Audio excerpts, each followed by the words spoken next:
काल शरद पवार म्हटले की ओरिजिनल पवार मी आहे। बारामतीची लढाई आता ओरिजिनल पवारांपर्यंत आलेली आहे, दिसत नाही ना?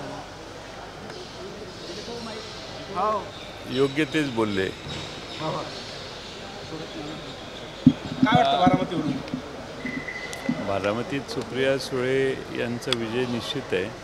लोकांचा प्रचंड पाठिंबा त्यांना आहे आणि त्या विजयी होतील अशी आम्हाला खात्री आहे। अजित पटेलांनंतर भुजबळ म्हटले की शरद पवार एनडीएत जाण्यासाठी तयार होते।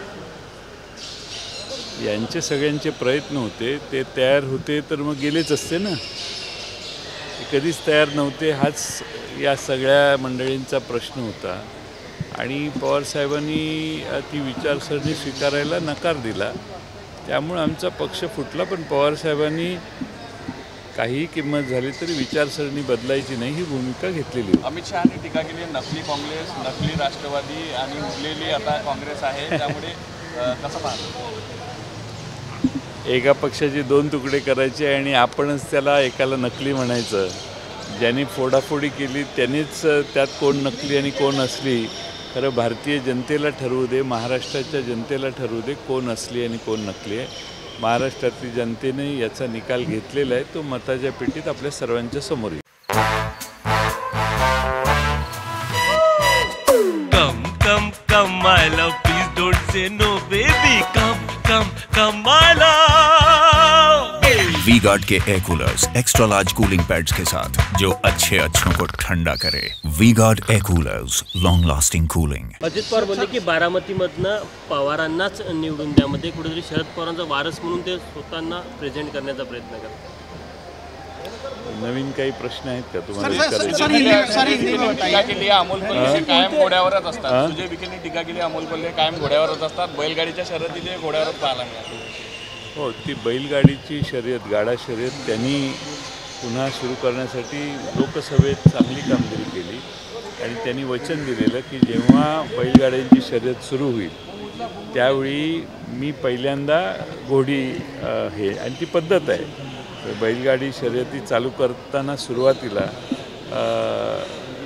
घोडीवर पुढं त्याचं सुरुवात करून देणे। त्यामुळं सुजय विखेंना ती पद्धत माहीत नसेल, त्यामुळे त्यांना बैलगाडा शर्यतीत ग्रामीण भागातला तरुण किती गुंतलेला आहे आणि किती प्रचंड मोठ्या प्रमाणात बैलगाडा शर्यतींचं वेळ ग्रामीण भागात आहे हे कदाचित त्यांना माहीत नसेल, त्यातल्या पद्धती कदाचित माहीत नसतील।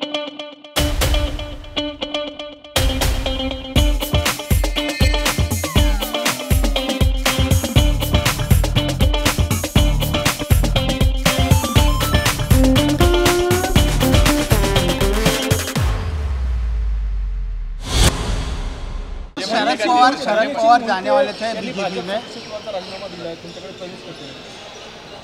मला अजून माहीत नाही। सर, शरद पवार बीजेपी में जाने वाले थे। काय त्यांनी तिकडचा राजीनामा दिलेला आहे हे तुम्ही मला सांगताय, आता बघू काय होतं। 14 तारखेला पक्ष प्रवेश ठरलेला आहे।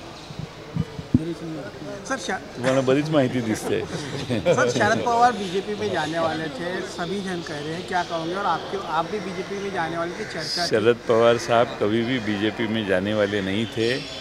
कुछ लोगों का ये प्रयास था कि उनको उस तरफ लेके जाने की कोशिश उन्होंने की, लेकिन शरद पवार साहब ने लगातार उसको नकारा और इसलिए अब कुछ लोग कह रहे हैं कि वो जाने वाले थे तो गए क्यों नहीं? गए इसलिए नहीं क्योंकि वो विचारसरणी उनको स्वीकार्य नहीं थी, इसलिए वो गए नहीं। इंडिया आघाड़ी का कोई अस्तित्व नहीं, ऐसा बोल रहे हैं कि इंडिया आघाड़ी का अभी कोई भी अस्तित्व नहीं दिख रहा है, ऐसा बीजेपी कह रही है। आपको क्या लगता है? आप बताइए क्या आपका अनुभव आपको बताता होगा। पूरे भारतवर्ष में इंडिया आघाड़ी के लोग बहुत अच्छी तरह से परफॉर्म कर रहे हैं और पूरे देश में जो भी पिछले कुछ दिनों में समस्या निर्माण हुई है, महंगाई की समस्या है, बेकारी की समस्या है, हर समस्याओं का हल इंडिया आघाड़ी ने उनके मैनिफेस्टो में या उनके जो घटक पार्टी है उन्होंने लोगों के सामने रखने की कोशिश की है। लोगों का बहुत बड़ा पाठिंबा, सपोर्ट इंडिया आघाड़ी के लोगों को मिल रहा है। बारामती की सीट को क्या लगता है, बारामती की सीट किस तरह से निकलेगी? बारामती की सीट 100% सुप्रिया सुले चुन के आएगी। अमोल कोल्हेंना संसदरत्न मिळालाय, त्यावर सुजय विखेंनी टीका केली. महाविकास अमोल कोल्हेंना सांगलीची संसदरत्न जागा जी मिळालेलं आहे ती हक्कानं मागून त्यावर घेतलेली सुजय आहे. विखेंनी टीका केली. आता टीका करणारच ना ते. आणि सुजय विखेंनी निलेश लंकेंना आमच्या पक्षात आणून उमेदवारी देण्यात पुढाकार आमच्या अमोल कोल्हेंनी निलेश लंकेंना आमच्या पक्षात आणून सुजय विखेंच्या विरोधी उभा करण्यासाठी विशेष प्रयत्न प्रोत्साहन केला, म्हणून कदाचित त्यांचा राग असेल. सर, ताकद नसताना शिवसेनेनं सांगलीची जागा हट्टानं मागून घेतलेली आहे.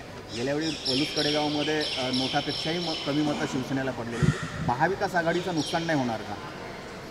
आता जागा वाटप झालेलं आहे, त्याच्यावर पडदा पडलेला आहे. आता या सगळ्या जुन्या गोष्टी जागा वाटपाच्या बद्दलच्या अंतर्गत चर्चा उकरून काढणं हे आमच्या महाविकास आघाडीला परवडणारं नाही आहे, आणि म्हणून आम्ही कोणी त्याच्यावर बोलणं योग्य नाही. गजानन कीर्तीकरांनी म्हटले की ईडी सीबीआयचा धाक दाखवणं हे भाजपची संस्कृती आहे, घरचा आहेर मानला जातो. हा गजानन कीर्तीकरांचा जे बोल आहेत ते मला वाटतं की सर्व एकनाथ शिंदे पक्ष जो आहे शिवसेनेचा, त्यांचा ग्रुप यांना कशाचा धाक दाखवला आहे त्याचा अनुभव गजानन कीर्तीकरांनी सांगितला. गजानन कीर्तीकरांचे म्हणणं फार महत्त्वाचं आहे असं मला वाटतं. त्यांनी या महाराष्ट्रात पक्ष फोडण्याचं काम कसं झालं हे त्यांच्या शब्दात सांगितलेलं आहे, आणि महाराष्ट्रातल्या जनतेनं गजानन कीर्तीकरांचं वक्तव्य गांभीर्यानं घ्यावं अशी आमचं जनतेला आव्हान आहे. बीजेपी कह रही है 45 पार कह रही है महाराष्ट्र में, तो क्या अब उनसे पूछ लीजिए कि कौन से 3 जगह छूट रही है, उसके ऊपर हम समाधान मान वर्धेत लेंगे. काय चित्र राहील? वर्धेत काय चित्र राहील? वर्ध्यात चित्र 100% अमर काळे विजयी होतील. फार चांगला पाठिंबा त्यांना मिळतो आहे. आज मी दिवसभर तिथं आहे. मला खात्री आहे की अमर काळेंच्या अर्ज भरतानापासूनचा प्रचंड उत्साह त्या भागात वर्धा जिल्ह्यातल्या जनतेचा, अमरावती जिल्ह्यातले जे तालुके आहेत त्यांचा फार प्रचंड असा प्रतिसाद त्यांना मिळतो आहे. त्यांचा विजय याची खात्री आम्हाला आहे. राज ठाकरे आणि नरेंद्र मोदी 17 मेला मुंबईत एकत्र सभा घेण्याची शक्यता आहे, अशी शक्यता आहे.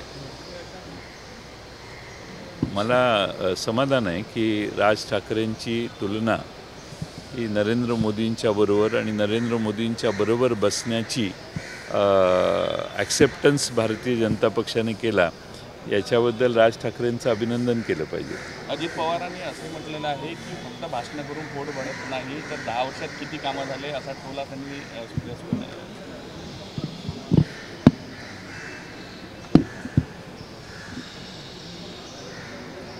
10 वर्षात काय 10 वर्षात किती कामं केले, फक्त भाषणं देऊन पोट भरत. काय दिलं महाराष्ट्राला शरद पवारांनी असं म्हणलं? कोणी शरद पवारांनी महाराष्ट्राला काय दिलं असं कोण म्हटलं? अमित शहा नांदेडला देऊ, त्यांचं योग्य वेळी आम्ही उत्तर देऊ.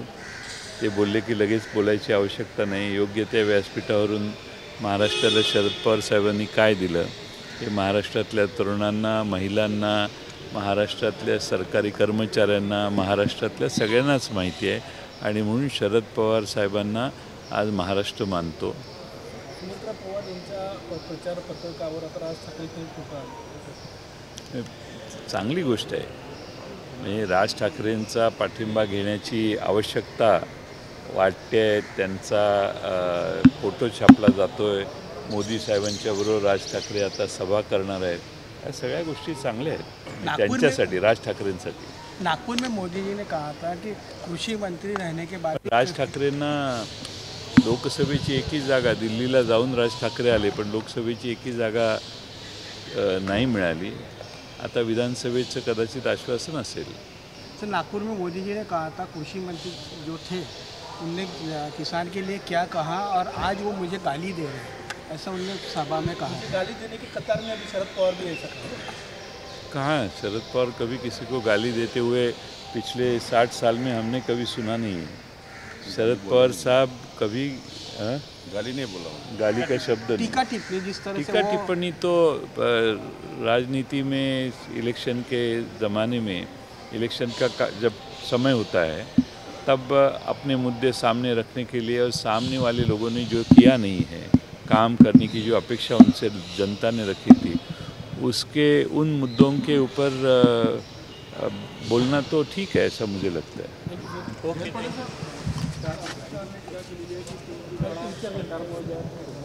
राज्याचं नुकसान झालेलं आणि ते असं देखील बोललं की नकली शिवसेना आणि नकली राष्ट्रवादीनं काँग्रेसला अर्ज केला. नकली शिवसेना आणि नकली राष्ट्रवादीनं काँग्रेसला अर्ज केला अशी पण टीका काल अमित शहा यांनी केलेली आहे.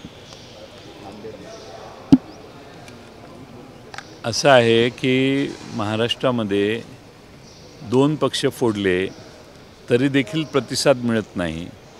म्हणूनच नकली आणि असली हा नवा इशू तयार करणं आणि लोकांचा संभ्रम तयार करण्याचा प्रयत्न केला जातो आहे. महाराष्ट्रातली जनता फार हुशार आहे आणि जे फुटून गेलेले आहेत, ज्यांना फोडण्यात भारतीय जनता पक्षाला यश मिळालेलं आहे, त्यांच्या विरोधात यंदाचा निकाल असेल याची मला खात्री आहे. काल अजित पवार यांनी सुप्रिया सुळेचं नाव घेता टीका केलेली आहे की भाषण करून पोट भरत नाही. 10 वर्षात काय काम झालं? 10 वर्षात त्या सतत निवडून आल्या, 15 वर्ष ते निवडून येत आहेत. त्या प्रत्येक वेळेला जे अजित पवार यांनी त्या भागात भाषणं केलेली असतील आपल्या बहिणीला निवडून देण्यासाठी, तेच त्यांना माहिती आहेत.